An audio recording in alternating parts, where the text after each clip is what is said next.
Masain ka subscriber fel tak tak te viewers mel tha tak tak te in zafain chibai ka bu ka chau masain khongain ka channel hi lo like ka lo subscribe pa comment tunin karon som hal bok chau ni en to rim rim ka chuan khalai like ka me tumila kalom viewang min ti phur ve a video siam te at tinuama in lo comment te hian in lo like te hian chuan subscriber te po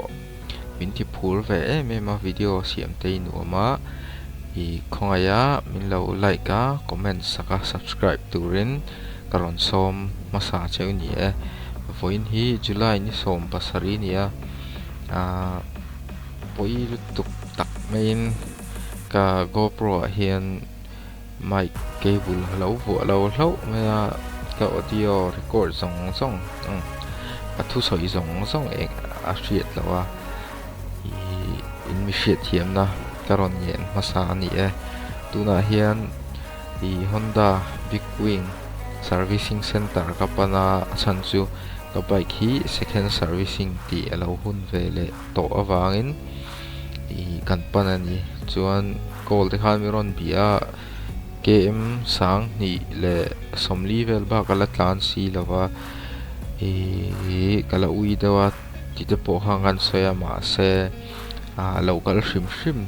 ro khamin ti wangin ka vakal ta ani chuan kong hi kan tilang ve shim anga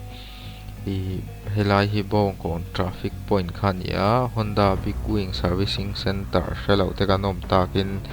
akong hi kan tilang ve shim ange chuan heta traffic point atang hian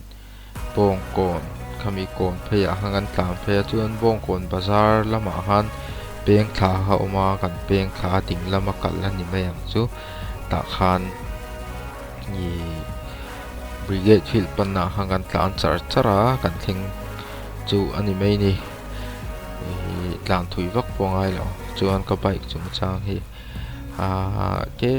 tharuk January ni som pakua hangkala tharuk chu ka kol ting ve ta ter maya har sat na le poina engma kala tok to pui lawa chuan a mirror le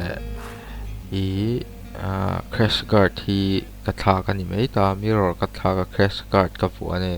adang engma kala chei dang lam lo ani chuan heta hian ka bike chung chang ka soi nu lama se audio alo om tak si lo awangin ti hian voicing kan cover chuni ta chunia thir tu te hriat thiam na karon nge non le bok ani chung ka bike hi petrol hi a he lo ka ti mema mui fang ka kalpuya chuan kan up down na luang mual ka kalpui le chuan tuna Big Wing ka kalpui le chuti chung chuan tum ni ang chau ani chu lata avai hian 14 liter ania petrol a he lo ka ti em ani a chiang zokin review po kan la nei le tura ngai la kan nei le tu ngai la ni loin kan nei po kanga chu karon soi pot ani chuan servicing ti na han kan hanin pia manager ne khan kem kala tlan tlem sia engma thak ngai ala in ga shelowa in report ang te kha a thei to lo mi ka ti in report ang hatung kuma tang khan lo thei to lowa lo servicing ti chuan thak nge angai an tia ma se air filter le oil filter ka lei ta chuan ti khan thak angin kan tia second servicing chu ka sauta ni clear tu te ti hian voin video chu tu tok mai la ai chiang zo in bike review ka nei don ani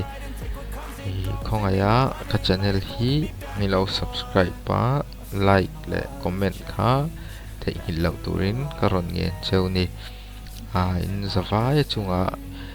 ka video te mi lo thir sak awa in kalom em ani in zawai in mangtha mutui phatu ago.